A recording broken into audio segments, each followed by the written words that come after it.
আসসালামু আলাইকুম ও রহমতুল্লাহি অবরকাতহ।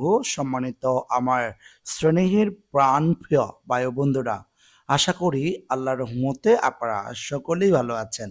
আজকে আমরা আলোচনা করব আমাদের ছোট্ট বন্ধুদের জন্য একেবারে ধারাবাহিক। আমরা যে 1 থেকে আজকে আমরা 38টি ক্লাসে চলে এসেছি। আজকে ক্লাস আমরা আলোচনা করছি কারেক্ট ফর্ম অফ ভার্বস, যেটি আমাদের ছোট্ট বন্ধুদের কাছে একেবারে নতুন জিনিস। যারা একেবারে করতে গেলে বিপদে পড়ে যায়, তাদের জন্য এই ক্লাসগুলো ফ্রিতে আপলোড করে যাচ্ছে। ক্লাস যদি ভালো করে বুঝতে চান, অবশ্যই শেষ অবধি পর্যন্ত না টেনে দেখার জন্য বিনীত অনুরোধ করছি ক্লাসের শুরুতে। তা আমরা তাহলে কথা না বাড়িয়ে আমরা আমাদের মৌলিক ক্লাসগুলো আলোচনা করি। প্রথমত আমরা এখানে দেখতে পাচ্ছি যে লেখা আছে মলিস ফ্যামিলি, ঠিক আছে? একজন ব্যক্তির নাম দিয়েছে, তারপরে বলেছে তার পরিবারের কথা। যে তার পরিবারের কথা, এরপর লেখা আছে একটি ভার্ব, ঠিক আছে? ইস সাবজেক্ট, এটি হচ্ছে সাবজেক্ট আর এটি হচ্ছে ভার্ব। সাবজেক্টের পর যদি আমরা টু বি ভার্ব পাই, যেমন অ্যাম, ইজ, আর, ওয়াজ, ওয়ার, এই ভার্বগুলো পাই, এরপরে আমাকে অবশ্যই ভার্বের সাথে আইএনজি যোগ করতে হবে। যেমন এখানে গো আছে, আমরা কি করব? গোয়িং করব, ঠিক আছে? গোয়িং, তার মানে Malay's family is going to Cox's Bazar on holiday, এভাবে বসাবো। এরপরে দেখতে পাচ্ছি সাবজেক্ট আছে, সাবজেক্টের পর একটি মডাল আছে উইল। এরপরে আমরা কি করব? যে শব্দটি আছে, যেহেতু উইল, উইল হচ্ছে একটি মডাল, এরপরে যে ভার্ব বসাবেন সেটি অবশ্যই বি ওয়ান করতে হবে। তার মানে আমরা এখানে কি করব? ডু করব। They will do many exciting things. তারপর দেখতে পাচ্ছি দে, দে আছে সাবজেক্ট, এরপর একটা শব্দ দিয়ে আছে সিট। আচ্ছা, এখন এই সিটটাকে আমরা সিটে বসাবো, কেননা যে আমার পেচেসটা হচ্ছে মূলত প্রেজেন্ট টেন্সে। তো যেহেতু প্রেজেন্ট টেন্সে আছে, আর এখানে যেটা দে একটা সাবজেক্ট দেখতে পাচ্ছি, এই সাবজেক্টটি হচ্ছে থার্ড পারসন প্লুরাল। যেহেতু থার্ড পারসন প্লুরাল আছে, সেক্ষেত্রে আমরা এখানে যেটা ভিজিট আছে, যে যে সিট শব্দতে আছে, ওই সিট, এটা কোনো পরিবর্তন ছাড়া আমরা বসাতে পারবো। অর্থাৎ the sit on the beach, তারা সিটে অর্থাৎ বিচের মধ্যে যে সিটগুলো আছে বা বিচের পাশে পাশে, সেগুলো সেখানে তারা কি করলো? বসলো। দে উইল, এখানে আবার কি আছে? একটি মডাল আছে উইল। এরপরে আমরা যে শব্দ দেখতে পাচ্ছি, এই শব্দটি যেভাবে আছে সেভাবে বসিয়ে দেব, অর্থাৎ ড্রিঙ্ক হবে ড্রিঙ্ক। কেননা উইল আছে, উইল আছে, এই জন্য আমরা ড্রিঙ্ক আছে, ওই ড্রিঙ্কটি যেভাবে আছে সেভাবে আমরা বসিয়ে দেব।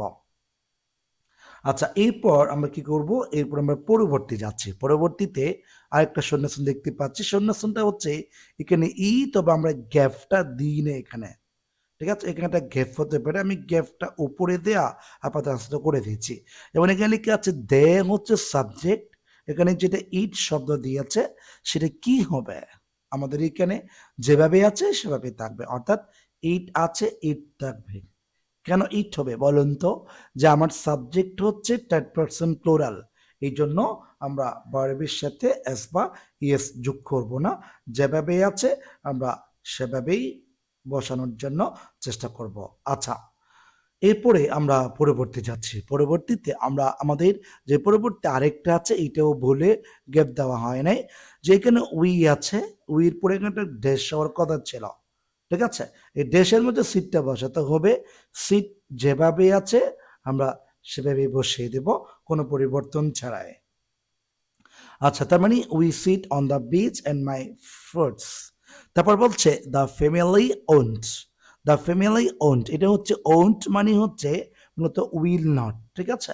Will not, will not. Won't মানে হচ্ছে মূলত উইল নট, অন্য কিছু নয়। ওন মানে হচ্ছে মূলত উইল নট। তাহলে সাবজেক্টের পরে যে বললাম উইল আছে, উইল থাকলে তো এরপরে কখনো ভার্বটার ভার্বের সাথে এস বা ইএস যোগ করতে হয় না, সেটি বি ওয়ান হয়। তো বি ওয়ান মানে এখানে যেটি গেট আছে, গেটটাই যেভাবে আছে আমরা সেভাবে বসিয়ে দেব, কোনো পরিবর্তন ছাড়াই।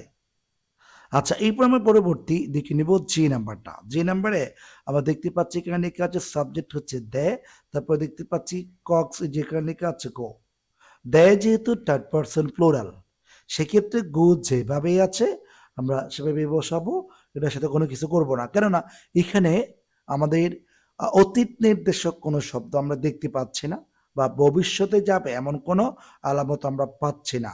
তো সেই ক্ষেত্রে আমরা কি করতে পারি, এটাকে যেভাবে আছে সেভাবে আমরা বসিয়ে দিতে পারি। তারপরে আমরা পরবর্তী দেখতে পাচ্ছি যে উই। উই আছে সাবজেক্ট, তারপর এখানে একটা উইল আছে, উইল। উইল যেহেতু আছে, এটি হচ্ছে মোরাল। তা আমরা পরবর্তী কি করতে পারি, এখানে যেটা ডু আছে, এই ডুটি যেভাবে আছে সেভাবে বসায় দেব। কেন বসায় দেব, যে ওইখানে যে উইল আছে না, উইল, উইল হচ্ছে মোডাল, এরপরে বি ওয়ান হবে। আচ্ছা, এরপর আমরা পরবর্তীতে দেখব। পরবর্তী দেখতে পাচ্ছি কেন আই উইল আছে, তাহলে আমাদের এখানে একটা শব্দ দেওয়া হয়নি মূলত। এখানে হচ্ছে একটা শব্দ ছিল, শব্দটা হচ্ছে সিট, SIT। ঠিক আছে, এখানে যেহেতু উইল আছেন, উইল তো অবশ্য মডাল, এরপরে এই সিট যেটা আছে সেটি আমরা যেভাবে আছে সেভাবে বসিয়ে দেব। অর্থাৎ I will seat brother will drink coconut juice. তাহলে আমরা বিষয়টি বুঝতে পারলাম। একেবারে আপনাদের 10টি শূন্যস্থান বোঝানোর জন্য চেষ্টা করছি। আশা করি আপনারা ভালো করে বুঝতে পেরেছেন। ক্লাস যদি ভালো লাগে অন্যের কাছে শেয়ার করবেন বলে আশা ব্যক্ত করে আজকের ক্লাসটি এখান থেকে বিদায় নিচ্ছি। আসসালামু আলাইকুম ওয়া রাহমাতুল্লাহি ওয়া বারাকাতুহু।